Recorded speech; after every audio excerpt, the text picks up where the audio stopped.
PM কিষাণ ২০০০ টাকার বড় update. PM কিষাণ প্রকল্পের ২২তম কিস্তির টাকা দেওয়ার বিষয়ে কেন্দ্র কৃষি দপ্তরের তরফ থেকে এলো বিরাট বড় আপডেট। কৃষকদের ব্যাংক অ্যাকাউন্টে পিএম কিষাণ প্রকল্পের ২২তম কিস্তির টাকা কবে ঢুকবে তার ফাইনাল তারিখ কেন্দ্র কৃষি দপ্তর তরফে প্রকাশিত করা হয়েছে।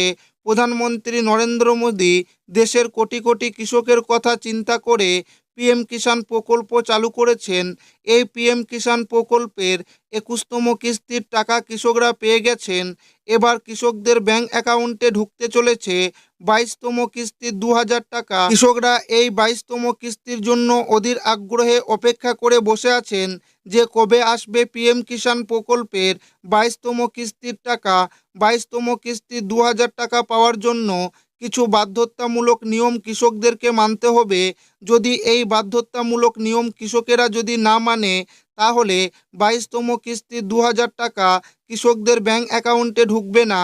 তো পিএম কিষাণ প্রকল্পের ২২তম কিস্তির টাকা কৃষকদের ব্যাংক অ্যাকাউন্টে কেন্দ্র সরকার কবে দেবেন সেটাই কিন্তু আজকের এই ভিডিওর মাধ্যমে আপনাদেরকে জানাবো এবং আপনাদেরকে প্রমাণ সমেত দেখাবো।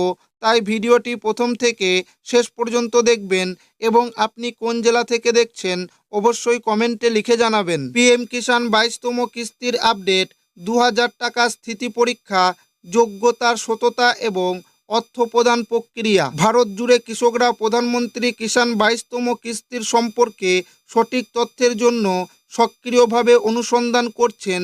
বিশেষ করে কিভাবে ২০০০ টাকার পেমেন্টের স্থিতি পরীক্ষা করবেন এবং সুবিধাভোগীর যোগ্যতা নিশ্চিত করবেন। নির্ভুলতা এবং স্প্যাম নিরাপদ কমেন্ট নিয়মগুলি সম্পূর্ণরূপে মেনে চলার জন্য শুধুমাত্র কৃষি ও কৃষক কল্যাণ মন্ত্রকের অধীনে সরকারিভাবে ঘোষিত পদ্ধতির উপর নির্ভর করা গুরুত্বপূর্ণ। এই নিবেদনটি যাচাইকৃত স্থিতি, যোগ্যতার শর্তাবলী এবং পেমেন্ট ট্র্যাক করার সঠিক প্রক্রিয়া আলোচনা। প্রধানমন্ত্রী কিষাণ ২২তম কিস্তি কি আনুষ্ঠানিকভাবে প্রকাশিত হয়েছে, যা নিয়ে ২২তম কিস্তি সরকার কর্তৃক আনুষ্ঠানিকভাবে ঘোষণা করা হলেই তা দেওয়া হয় এবং বিজ্ঞপ্তি ছাড়া আনুষ্ঠানিকভাবে কোনো কিস্তি মুক্তি হয় না। আনুষ্ঠানিকভাবে ঘোষণা ছাড়া দেওয়া করা যে কোনো সংবাদের উপর নির্ভর না করা বিশেষে ২২তম কিস্তির জন্য কারা যোগ্য?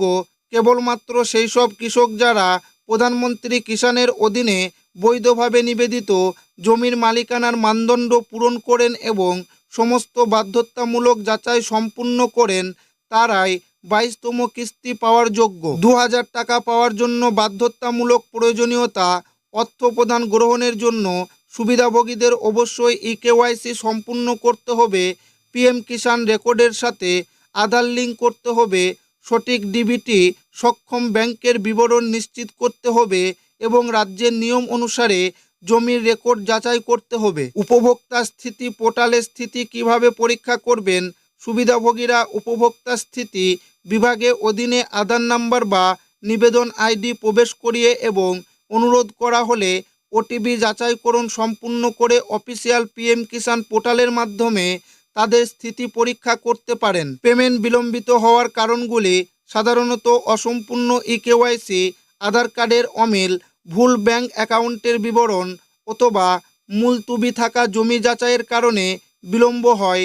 একবার সংশোধন হয়ে গেলে পরবর্তী যোগ্য চক্রে অর্থ প্রদান প্রক্রিয়া করা হয়। একটি বুলেট পয়েন্ট বিভাগ মূল তথ্য যাচাইয়ের পরে প্রতি পিএম কিষাণ কিস্তিতে ২০০০ টাকা দেওয়া হবে।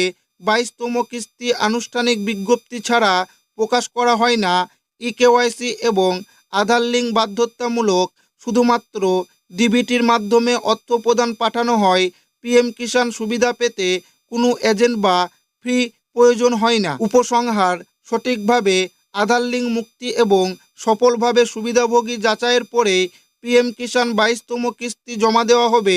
কৃষকদের নিয়মিতভাবে অফিসিয়াল পোর্টাল ব্যবহার করে তাদের অবস্থা পরীক্ষা করা উচিত এবং কোনো ত্রুটি এতে সহ প্রয়োজনীয় বিবরণ আপডেট করা হয়েছে তা নিশ্চিত করা উচিত।